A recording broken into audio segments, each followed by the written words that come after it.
Hello everyone, কেমন আছেন সবাই? নীল পাখি কুকিং ওয়ার্ল্ডে আপনাদের সকলকে স্বাগত জানাই। আমরা ছোট বড় এমন কেউ নেই যে পিৎজা পছন্দ করি না, তবে সেই পিৎজা কিভাবে আমরা দোকানের মতো পারফেক্ট তৈরি করতে পারি সেটি আজ আমি আপনাদের সাথে শেয়ার করব।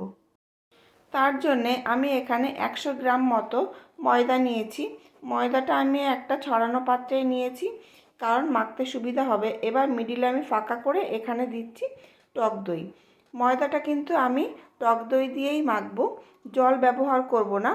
এবার আমি এখানে 3 চামচ মতো, একটু বড় চামচের 3 চামচ মতো টক দই দিয়েছি, আর দিচ্ছি স্বাদ মতো নুন, স্বাদ মতো চিনি, আর দেব 1/4 তার একটু বেশি বেকিং পাউডার, আর তার থেকে একটু কম বেকিং সোডা দিয়ে এবার এই টক দইটাকে আমি ভালো করে মিশিয়ে নেব।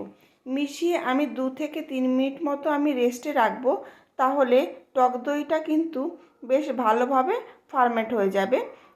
দেখবেন দইটা বেশ আস্তে আস্তে ফুলে উঠছে। তো তারপর আমি এই ময়দাগুলিকে দিয়ে আর দইটাকে ভালোভাবে মিশিয়ে মাখতে থাকবো। তো একবারে বেশি দই দিয়ে আমি মাখবো না, আমার যতটুকু পরিমাণে দই লাগবে ততটুকু দই দিয়ে আমি ভালো করে মেখে নেব। মাখাটা কিন্তু খুব সুন্দর করে মাখতে হবে। যত ভালো মাখা হবে পিৎজাটা কিন্তু তত ভালো ফুলবে। তো এখানে দেখুন আমি এই রকম করে নরম করে মাখছি, হাতের সাথে লেগে যাচ্ছে এবং আমার থালাটার সাথেও কিন্তু লেগে যাচ্ছে। এই রকম করে মাখতে হবে, বেশি শক্ত হলে ভালো হবে না, আর বেশি নরম হলেও ভালো হবে না। এখন আমি খানিকটা ময়দা হাতে লাগিয়ে হাত থেকে আর থালা থেকে এই ময়দাটা ছাড়িয়ে নিলাম। এবার খানিকটা সাদা তেল উপর থেকে ছড়িয়ে আমি ঢেকে রেখে দেব 1 ঘন্টা মতো। তো ফিরে আসছি আমি আবার 1 ঘন্টা পর। তো প্রথমেই আমি এখানে কড়াইয়ে নুন দিয়ে দিচ্ছি।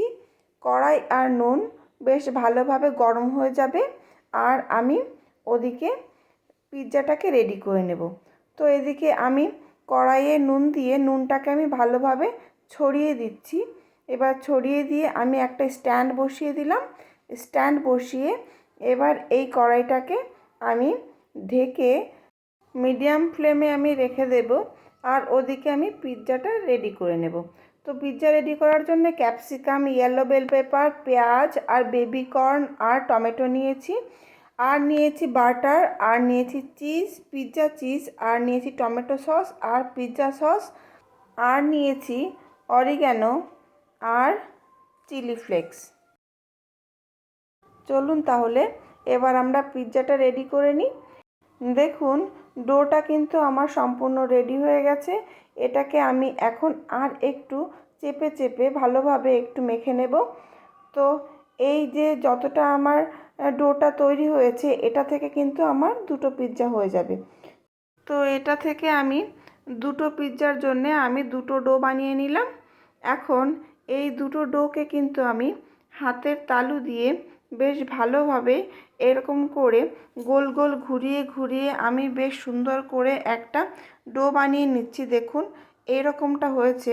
এইভাবে করলে কিন্তু আর একটু বেশ ভালোভাবে মাখানো হয়ে যায়, আবার ডোটা কিন্তু খুব ভালো রেডি হয়ে যায়।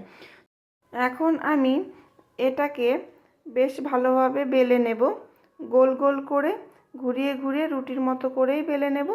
তো আমি এখানে ময়দা দিয়ে আমি এই ডোটাকে বেলে নিচ্ছি।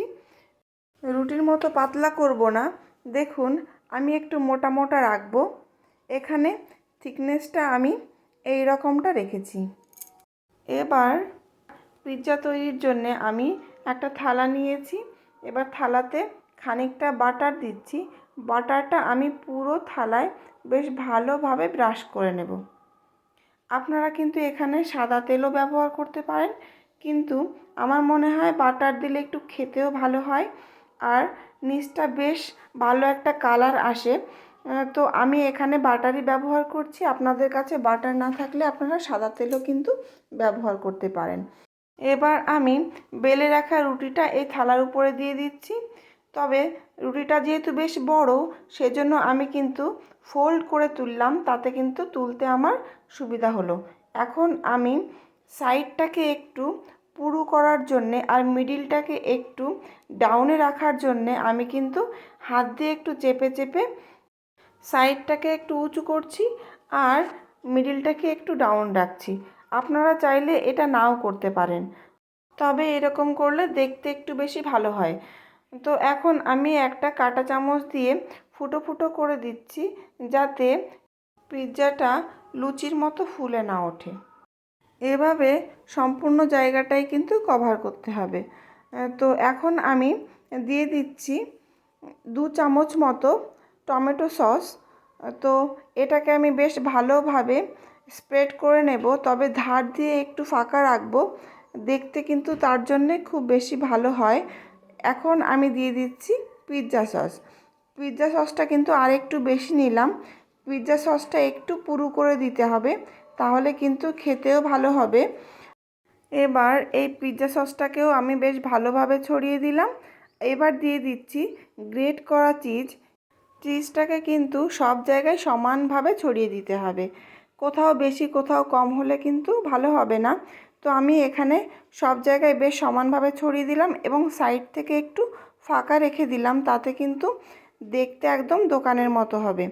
এবার আমি দিয়ে দিচ্ছি টমেটোগুলো এভাবে চৌকো চৌকো করে কেটেছি। সমস্ত সবজিগুলোই কিন্তু আমি এভাবে চৌকো করে কেটেছি। তো এখানে আমি tomato, capsicum, yellow bell pepper, পেঁয়াজ আর বেবিকর্ন নিয়েছি। তো আপনাদের কাছে যেমন পরিমাণে সবজি থাকবে, যে সবজিগুলো থাকবে সেইগুলো দিয়েই আপনারা কিন্তু বানিয়ে নিতে পারেন। আমি যেগুলো দিচ্ছি সেইগুলোই যে আপনাদের দিতে হবে এমনটা কিন্তু নয়। তো আমি এখানে বেবিকর্নগুলো সুন্দরভাবে সাজিয়ে দিলাম, এতে কিন্তু দেখতে খুব ভালো লাগে আর খেতেও কিন্তু খুব ভালো হয়।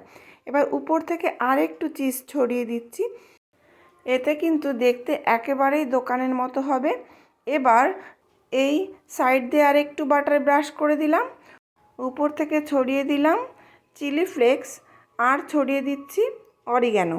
এবার কিন্তু পিৎজা পুরোপুরি রেডি, আর ওদিকে কড়াইটাও কিন্তু ভালোভাবে গরম হয়ে গেছে। তো এখন আমি এই স্ট্যান্ডের উপরে হাত দিয়ে দেখলাম যে গরম হয়েছে কি না। তো দেখলাম না, বেশ ভালোভাবে গরম হয়ে গেছে। এখন আমি থালাটাকে কড়াইয়ের মধ্যে বসিয়ে দিয়ে ঢেকে দিলাম। ঢেকে দিয়ে মিডিয়াম ফ্লেমে রেখে দিয়েছিলাম আধা ঘন্টা মতো। আধা ঘন্টা পর দেখুন পিৎজা পুরো রেডি। এখন আমি একটা চিমটার সাহায্যে আমি এই পিৎজাটাকে কড়াই থেকে নামিয়ে নিচ্ছি। তো এভাবে অবশ্যই কিন্তু বাড়িতে ট্রাই করবেন। সম্পূর্ণ মাইক্রো ওভেন ছাড়া কড়াইতেই কিন্তু পিৎজা বাড়িতে বানানো যায়। তো দেখতে হয়েছে তো দোকানের মতো, ভীষণ ভালো লাগছে দেখতে। আপনারা অবশ্যই কমেন্ট করে জানাবেন।